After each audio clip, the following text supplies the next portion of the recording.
Il est au cœur des affaires les plus importantes que la télévision ait connues depuis des décennies, on peut le dire. Il est notamment et surtout l'avocat, ce qu'on peut appeler l'affaire Koh Lanta, l'avocat de Gérald Babin. Donc ce garçon qui a disparu tragiquement voilà quelques semaines. Bonjour, Jérémy Yassous. Bonjour. Quelle affaire, quelle affaire. Est-ce que vous commencez, on va bien sûr revoir le film cette affaire, est-ce que vous commencez à y voir un peu clair, compte tenu de tout ce qui est écrit, dit, ici ou là? Pour l'instant, je me fie que sur ce qui a été déclaré par le producteur, en la personne de son secrétaire général, mais également de son président, et là, depuis avant-hier, de son réalisateur. Et ce qui est consternant, c'est que leurs propres déclarations, ainsi que celles de leur avocat, démontrent qu'ils avaient parfaitement conscience de l'illicéité des conditions de tournage. Et ils s'en excusent absolument pas. Ils les assument, à se demander s'ils ont vraiment, enfin s'ils réalisent que non seulement leur responsabilité est engagée, civile, mais qu'ils vont devoir aussi répondre devant des juridictions pénales. Raison pour laquelle, d'ailleurs, le procureur de la République de Créteil a ouvert une enquête pour homicide involontaire, pour l'instant, mais il va y avoir d'autres infractions et d'autres plaintes qui vont être déposées, notamment pour violence ayant entraîné la mort sans intention de la donner, homicide involontaire aggravé, mise en danger de la vie d'autrui, entrave, travail dissimulé. C'est-à-dire qu'on s'aperçoit, encore une fois, leur comportement illustre qu'ils estiment qu'ils n'ont aucun compte à rendre et que quoi qu'ils fassent, ils le font bien puisque c'est pour la télévision. Et que personne ne peut se plaindre de quoi que ce soit, puisqu'ils se vantent d'avoir un médecin urgentiste pour 150 personnes qui travaillent dans des conditions extrêmes, très violentes, difficiles, et dont les participants des années précédentes travaillaient 16 heures par jour. Et ils avaient été condamnés pour cela.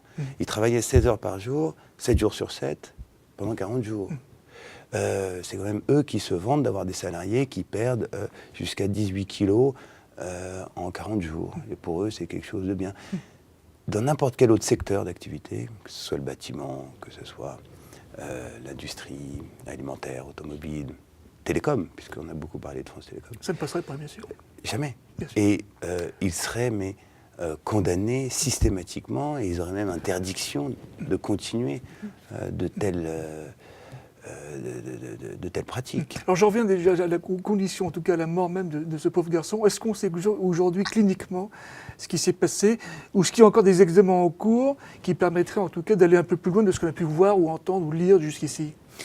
L'enquête est close sur ce point de vue-là, sur cette étape, pas encore. Pas du tout. Pour l'instant, nous savons que ce que le parquet a bien voulu dire via un communiqué, que Gérald Babin était atteint d'une pathologie cardiovasculaire.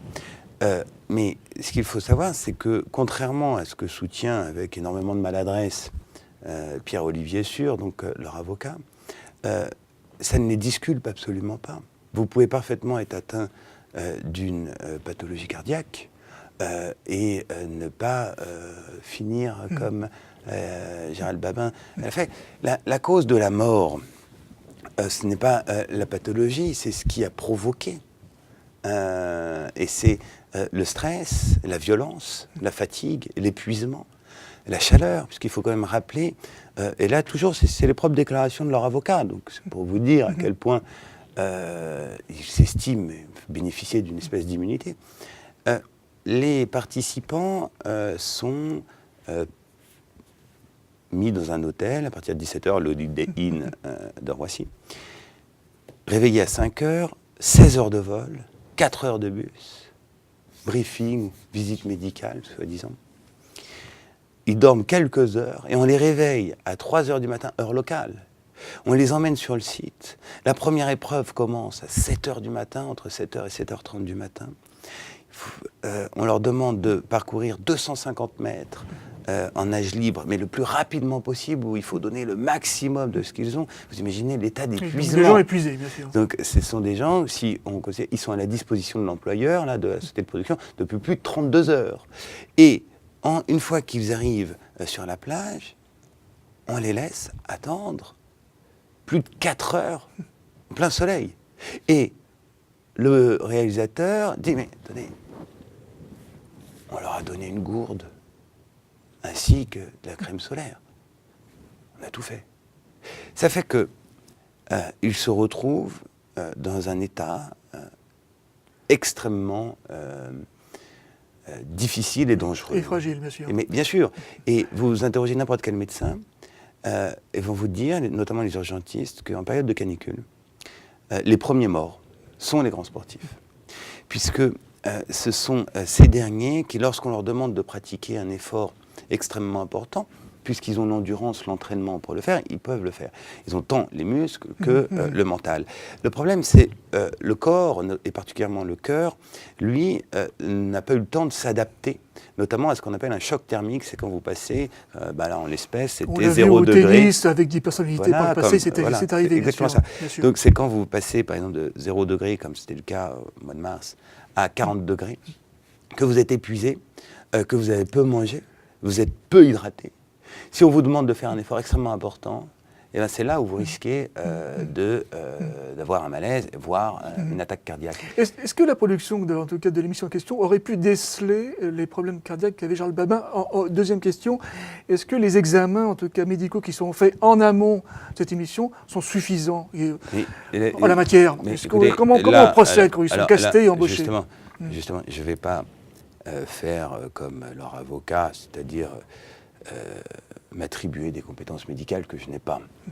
Je me fie simplement aux spécialistes, et notamment à la vice-présidente de la Fédération française de cardiologie, qui dit qu'à partir du moment où on a parfaitement conscience qu'on va faire subir à un certain nombre d'individus, et notamment à des sportifs, de telles épreuves, il faut faire à minima un électrocardiogramme plus une échographie et une batterie de tests. Ce qu'ils n'ont pas fait. Ce qui n'a jamais été fait, bien sûr. Et le pire, c'est qu'on ne peut même pas penser un instant que ce n'est pas souci d'économie, puisqu'il faut quand même rappeler que ça rapporte des millions d'euros à la société de production et 50 millions d'euros de recettes publicitaires au télédiffuseur TF1. Mais ce qui est extraordinaire, c'est que n'importe quel médecin, et là on en a de nombreux témoignages qui écrivent spontanément sur les blogs, qui écrivent des articles, vous disent ces tests, ça coûte 100, 150 euros. Et là, leur seule défense, c'est de mettre en avant le médecin de la société de production, de la société médicale, on va appeler ça comme ça, co-contractante du producteur. C'est-à-dire que le seul médecin qu'ils aient trouvé en 4 jours, c'est quelqu'un qui est rémunéré par la société de production et qui n'a pas fait les tests et qui lui aussi va répondre de ses actes. Mais au-delà de lui-même, on évoquait quand même une antenne médicale sur place. Est-ce qu'il en est vraiment? Il y a une antenne, il y avait une équipe en tout cas. Alors, est-ce que c'est toujours, je me fie pour l'instant uniquement sur leurs déclarations, que ce soit Magne, donc le réalisateur, Sébastien Petiot, le secrétaire général, ou Firmin Guillon, le président. L'équipe médicale se composait d'un urgentiste, d'une infirmière et d'un médecin local. Pour 150 personnes qui travaillent dans des conditions extrêmement difficiles, avec une amplitude horaire de 18 à 20 heures par jour. Ce qui signifie, et on le voit, ce drame le démontre, c'est que lorsque ils décident d'évacuer Gérald Babin, qui est pris d'un malaise extrêmement grave, ils l'emmènent en bateau à l'infirmerie, c'est 1 heure minimum de transport, ce qui signifie que sur place, il y a plus de 100 personnes qui ont et qui subissent les mêmes conditions que celles de Gérald Babin quelques minutes précédemment, et il n'y a plus de médecin. Et ça ne les dérange pas. Il n'y a plus d'urgentiste. Et je pense que le médecin, en tout cas je l'espère, est parti avec son matériel. Donc j'aimerais connaître quel était le matériel qui restait sur place et qui pouvait l'utiliser. Et là, ils vous disent, leur avocat vous dit, mais écoutez, il y avait un certain nombre de salariés de la production qui avaient une formation de secouriste. Ben écoutez, si satisfait de cela. Mais dans la séquence que vous évoquez, on en revient toujours à les entendre aux fameux hélicoptères qui auraient mis 6, 7 à 8 minutes pour arriver. Mais du coup, en disant ça, on oblitère ce que vous dites exactement, très bien d'ailleurs. Cet hélicoptère était presque un point de détail, je dirais, puisque entre le moment où il arrive et le moment où il y a eu l'accident, il s'est passé, à vous entendre, 2 heures déjà, non ? Mais tout à fait, mais c'est-à-dire que leur... C'est triste à dire, mais il faut quand même dire, c'est juste des affirmations qui ne sont faites que pour être liées dans la communication avec des journalistes complices, enfin journalistes entre guillemets. Ça relève de certains médias télé où que personne ne lit et on n'accorde jamais le moindre crédit à ces gens. Le fait qu'un hélicoptère parcourt en 6 minutes X kilomètres, que ce soit au Cambodge, au Koweït, en France ou en Angleterre ou aux États-Unis, ça choque personne. Je pense que c'est un peu pareil avec les automobiles. La question qui se pose, c'est que pourquoi ce dernier a été évacué en hélicoptère à 16 heures et 6 minutes, alors qu'il a eu son malaise à 13 heures 3 minutes. Donc, s'ils estiment que le fait d'évacuer quelqu'un en 3 heures et 6 minutes, 9 minutes, si j'ajoute le temps d'hélicoptère, c'est quelque chose qui est parfaitement justifié et que ça rentre dans la moyenne nationale, écoutez, je les invite un peu à sortir et à descendre de leur tour d'ivoire et de voir qu'en France et dans n'importe quel pays qui a un système de santé digne de ce nom, on ne met pas 3 heures pour arriver dans un hôpital.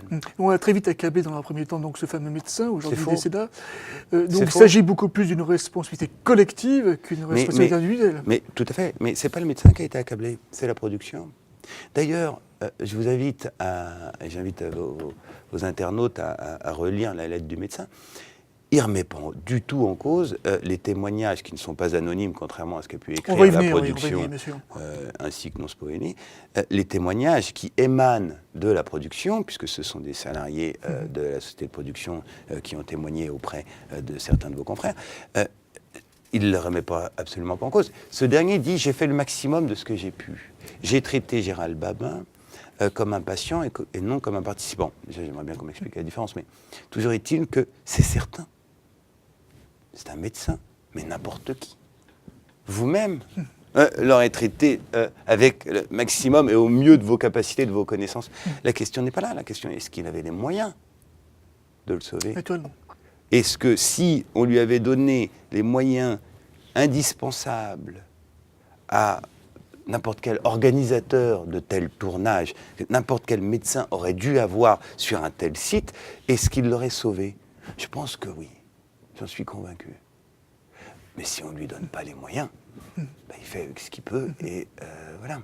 Alors tout repose en partie, vous le dites, sur des témoignages anonymes. Est-ce qu'il ne serait pas quand même sain qu'à un moment donné, on voit leur visage, qu'on entende leur voix, pour donner un peu plus de corps, de validité, de validation en tout cas, à tout ce que vous évoquez jusqu'ici. On reste un peu dans le fantasme, dans le flou, un peu ambiant. C'est la partie un peu immergée de l'affaire, non ? Pas du tout. Mais Renaud Revel, le temps judiciaire est sans commune mesure et n'a strictement rien à voir avec le temps médiatique. Ces témoignages vont être faits à visage découvert puisque l'ensemble des salariés de la société de production qui ont contribué à ce programme vont être entendus. Or, ce sont des personnes qui travaillent pour ALP. Deuxièmement, le parquet qui a ouvert une enquête, pour l'instant, pour homicide involontaire, et ça va être élargi, j'en suis certain, puisqu'on va même demander la désignation d'un juge d'instruction pour des faits, mais là qui relèvent non plus du délit, mais de la procédure criminelle. Vise ALP, notamment pour homicide involontaire, ils n'ont pas attendu qu'il y ait 1, 2, 3, 4, 5... Pour l'instant, il y en a quand même 9, des témoignages qui ne sont pas anonymes. Ce sont des témoignages de personnes qui se confient à des journalistes. Et des gens que vous avez rencontrés vous-même personnellement déjà ou pas ? Pour la plupart d'entre eux ? Non, pas du tout, aucun ? Non. Aucun s'est manifesté auprès de vous, en tout cas, il n'y a pas eu de contact. Mais c'est absolument pas... Ça peut être le cas. Ça peut être le cas, mais j'ai d'autres. Moi, j'ai un très grand nombre de témoignages qui décrivent des conditions infernales de tournage, où on est dans la plus grande illicéité. Et je vous rappelle quand même que ALP, le producteur, a été condamné à plus de 30 reprises pour manquement à la législation sociale et donc à ses obligations de sécurité à l'égard de ses salariés. Et malgré cela, ça ne les dérange pas. Je rappelle également qu'ils ont soumis un contrat à l'ensemble des participants dans lesquels ils s'engagent à les faire travailler 38 heures par semaine, alors que si on prend juste le déroulé et la chronologie partiale, puisque quand même ça n'émane que de personnes qui travaillent pour cette société de production, notamment l'avocat, on s'aperçoit que les 38 heures, ils les ont fait en 2 jours. Donc, on voit que malgré le fait, lorsqu'ils soumettent un contrat, ces contrats, ils ne les respectent pas. C'est-à-dire qu'ils piétinent constamment la loi. Mais ces témoignages donc, additionnés auxquels on fait allusion, vous pensez qu'ils feront la clarté sur l'affaire en question? On a la clé quand même de cette affaire à travers, encore une fois, ces fameux témoignages anonymes? Mais complètement, mais j'ai même pas besoin de ces témoignages anonymes. Ils ont communiqué des bandes. Où sur ces vidéos, d'après, si je prends juste les déclarations du réalisateur, ce dernier confirme avec leur avocat qu'ils les ont réveillés à 3h du matin et ils les faisaient travailler jusqu'à 16h. Je suis désolé, vous faites le calcul, sans pause, sans nourriture, c'est totalement illicite. Donc là, on va pouvoir reconstituer et on va demander un certain nombre d'expertises, notamment de médecins, et ces derniers vont vous dire, mais si vous imposez de telles pratiques à un certain nombre de personnes, vous multipliez le risque que ce dernier subisse un tel sort. Et à propos d'images, à propos de celles qui concernent la mort même de Gérald Badin, on évoque maintenant des images tronquées. Vous le confirmez, ça également? Il semblerait en tout cas qu'on n'est pas tout de... Ce qui est extraordinaire, c'est que lorsque vous regardez l'émission Koh-Lanta, ils se sont toujours vantés de tout filmer, d'être dans vraiment au plus près de leurs salariés. Là, le réalisateur se vante d'avoir filmé une jeune femme qui vomissait suite à la première ou la seconde épreuve, je ne sais plus. Mais là, comme par extraordinaire, ce serait une des rares fois où il n'aurait pas filmé cette évacuation. Mais encore une fois, ça ne change rien. Vous savez, ça fait à peine 20 jours que ce drame, enfin 10 jours que ce drame a eu lieu. Il y a déjà 9 personnes qui témoignent, et non pas de manière anonyme, qui refusent que leur identité soit rendue publique. C'est pas exactement la même chose. C'est que le début. Pour quelle raison d'ailleurs, ce point de détail, vous allez me dire? Pour protéger un peu leur intimité? Mais parce qu'ils ont peur, des conséquences, notamment sur leur carrière professionnelle de la part de l'AFP. Je vous rappelle quand même, encore une fois, ce cher réalisateur Magne, lorsque un de vos confrères lui pose la question en disant « Mais vous savez, il faut quand même rappeler qu'il y a des clauses de confidentialité dans tous les contrats, donc ils ne peuvent pas témoigner librement, notamment avec les journalistes, et certains risquent de perdre leur travail. En tout cas, ils le craignent. » Réponse du réalisateur, ce n'est pas la question. C'est-à-dire qu'il ne nie même pas le fait que c'est possible. C'est-à-dire qu'on est au même niveau que lorsque leur avocat, Pierre-Olivier Sûr, lorsqu'on lui dit voilà de quelle pathologie Gérald Babin était atteint, et qui dit oui, mais c'est détectable 1 fois sur 2. Donc c'est une espèce de...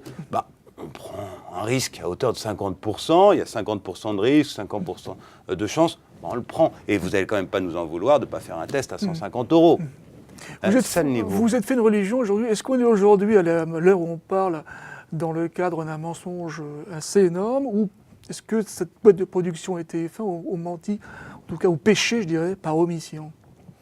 Il y a dissimulation, il y a faute involontaire, il y a une sorte de... Non, ni l'un ni l'autre. Je crois que depuis le début, ils avaient été alertés par le CSA à 2 reprises. Ils ont été condamnés, les producteurs de télé-réalité, les télédiffuseurs, donc on avait parfaitement conscience, notamment TF1 Production, à plus de 200 reprises, quelles que soient les juridictions, Conseil des prud'hommes, Cour d'appel, Cour de cassation.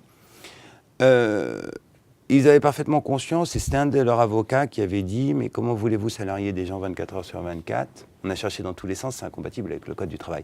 C'est-à-dire qu'ils avaient parfaitement conscience depuis le début que ce concept est totalement illégal.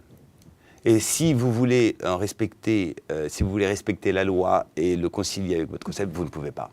soit vous faites un sitcom classique, soit vous faites de la télé-réalité comme on l'a connu, puisque je pense que maintenant les pouvoirs publics vont enfin se pencher sur les conditions de travail des uns et des autres. Et donc, vous vous retrouvez dans une situation où ils ont privilégié leur profit, la possibilité de vendre extrêmement cher, plusieurs millions d'euros, et de gagner plusieurs dizaines, voire centaines de millions d'euros chaque année en ce qui concerne les télédiffuseurs, plutôt que de veiller à ce que les uns et les autres soient remplis de leurs droits. À propos de la communication qui a entouré cette affaire-là, à la fois de TF1 et d'ALP, comment vous la qualifieriez? Assez minimaliste, en tout cas, dans les premiers temps? De pathétique. D'ailleurs, les déclarations de leur avocat, Pierre-Olivier Sûr, sont du même niveau. C'est-à-dire qu'on est au niveau de l'injure maintenant, puisqu'on traite les journalistes de rapaces. Les personnes qui ont travaillé et qui vivent avec ce drame et qui l'ont subi, puisqu'ils étaient présents de corbeaux, où on essaye d'attaquer ses confrères. C'est-à-dire que c'est comme cette déclaration, on peut pas, on a fait le maximum, c'est détectable une fois sur deux, un test à 150 € quand même. C'est pathétique, monstrueux. Ce qui est très surprenant, c'est que ils aient réussi à embarquer dans une espèce d'horreur quelqu'un d'aussi calme et sensé qu'Edmond Paolini. Alors se pose la question aujourd'hui, plus généralement, de l'avenir de ces émissions-là. Vous auriez tendance à globaliser ou à considérer que c'est un genre, effectivement, qui mérite de disparaître du petit écran parce qu'effectivement truffé à la fois de non-réglementation, que c'est une jungle absolue, ou alors Koh-Lanta est un cas d'espèce à part et que cette affaire Babin est un accident dans l'océan des émissions qu'on a vues. Non, c'est la fin. Mais de manière irrévocable, de la télé-réalité comme on l'a connue. C'est-à-dire que là, les pouvoirs publics ne peuvent pas soutenir un instant qu'ils ne sont pas avertis. L'inspection du travail, puisqu'il faut quand même dénoncer la carence de cette dernière. Elle n'a strictement jamais rien fait, malgré 200 décisions de justice. Un petit commerçant qui ouvre le dimanche se fait sanctionner, mais dans le mois. Et on le traite, mais comme le pire des prévenus. En disant, mais comment vous osez faire travailler vos salariés le dimanche? Mais vous avez quand même réussi à faire condamner TF1 pour passer sur d'autres dossiers, sur d'autres affaires. Mais tout à fait, que ce soit TF1, Studio... si vous voulez la liste des programmes, c'est tout. C'est l'île de la tentation, le Bachelor, Greg le millionnaire, Marjolaine le millionnaire, Koh-Lanta. La justice a tranché quand même. Voilà. Mais à la suite, c'est vraiment à la suite d'actions individuelles.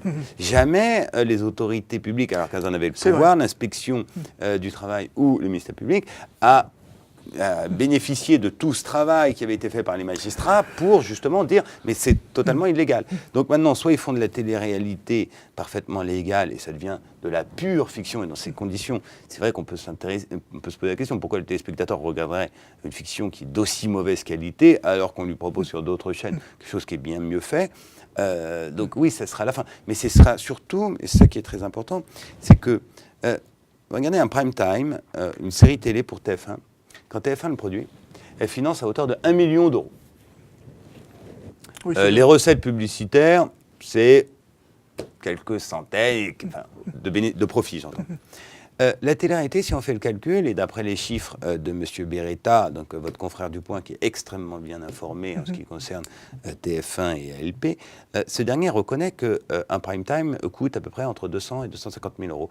Ce qui signifie que non seulement ça rapporte 10 fois plus que les autres programmes, mais en plus ça coûte 5 fois moins cher à fabriquer. C'est pour ça, et c'est les raisons pour lesquelles certains ont gagné des centaines de millions d'euros. C'est un modèle économique qui fonctionne. Mais c'est normal.